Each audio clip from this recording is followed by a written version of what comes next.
long frontier in Pakistan. But though your new assignment is in Pakistan,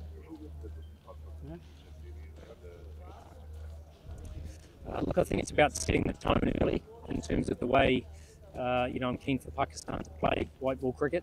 I think we're all aware of the current rankings in terms of how where Pakistan is ranked, and I think, for such a proud nation, we know that needs to improve. So for me, it's about, as I said, set the tone around the style of play, making sure we find players that suit that style of play, and then becoming very good at it. So really looking forward to getting that started. What your thought about Babar Azam, Rizwan? Both very fine players. I mean, both those players you've mentioned will be involved in the wider squad, and those meetings will take place. Some have already taken place with players that aren't in the squad around the expectations we have around the way we want to play the game. We want to play a fast-paced game, so it's making sure that those players that aren't involved doesn't mean they're out of contention, but it means that they need to improve in certain areas. So, Bubba is well aware of that, and he's making some good strides to Mike, what would be your first area of target? Like you mentioned the rankings and also some other stuff. So what is your area of target which you're going to improve first priority? Look, it's not getting too far ahead of ourselves in terms of, the rankings will come in time. For me, it's about committing to the way we want to play. We want to play a modern style of cricket. In white ball cricket at the moment, Pakistan's approach has been a little bit behind, the rest of the nations, and it's about making sure we are a side full of, often full of talent, but it's got to be pretty well constructed in terms of how we want to play the game. So I talk about a high-paced game.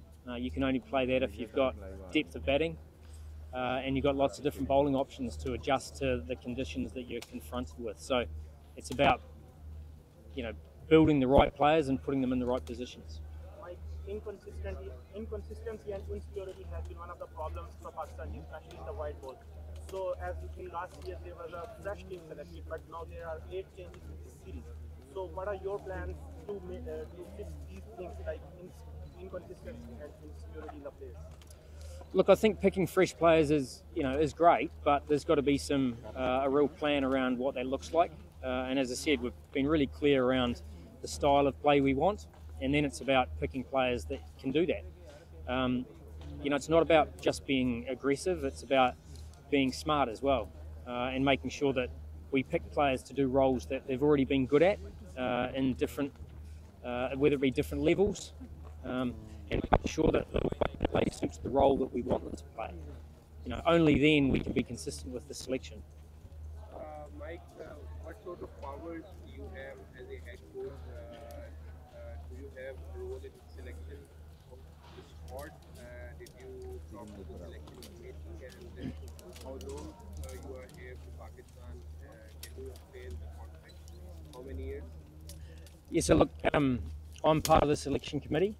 So I was part of the selection committee that picked a slightly wider squad, and then the coach and the captain finalised the 15 from that squad. So obviously I'm a big part of that. I'm here as the white ball coach for 2 years. That's my term. And within those 2 years, there's going to be just slightly more than 2 years, going to be 2 World Cups. So it's an exciting time. Obviously T20 World Cup and a one-day World Cup. But as I said, we know we have to start that change now. Very much look forward to it. How do you rate Bangladesh team as dominant? Who do you think key factors of Bangladesh?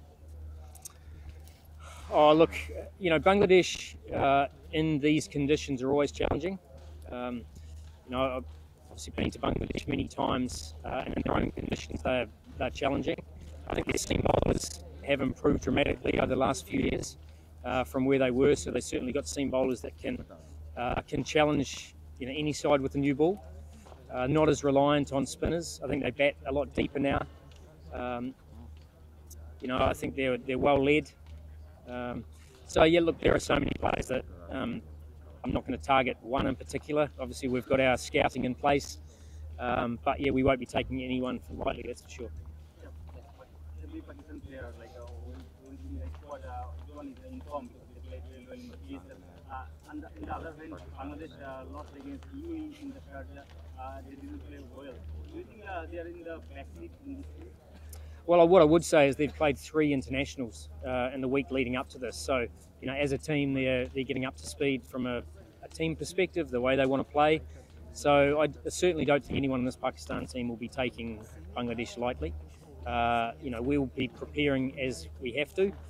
Sure, we've come off the PSL, but we also haven't played as a team yet. So, very much keen to start the way we want to continue. Mike, we have seen on top drop, especially the youngsters in PCB and ahead of this Harvard United. Our target is keeping work, and it's the building process which will start with this season. So, how much you are confident to build a fighting team for the World Cup? Because you just said that you will have to change the approach of the team. Oh, look, very confident. Very confident in terms of, we've got about 10 months, maybe slightly less. We've got between 30 to 34 T20s between now and then. We're picking players at the moment that suit the style we want to play, so it's not a matter of changing people. And those that aren't currently in the squad will be made really clear in terms of what the expectations are. So, we will develop a depth of squad, playing the way we want to play, and we know will give us good success. So, as I said, looking forward to getting that underway. Thank you so much. Thank you. वो बांग्लादेश भाई मैं क्या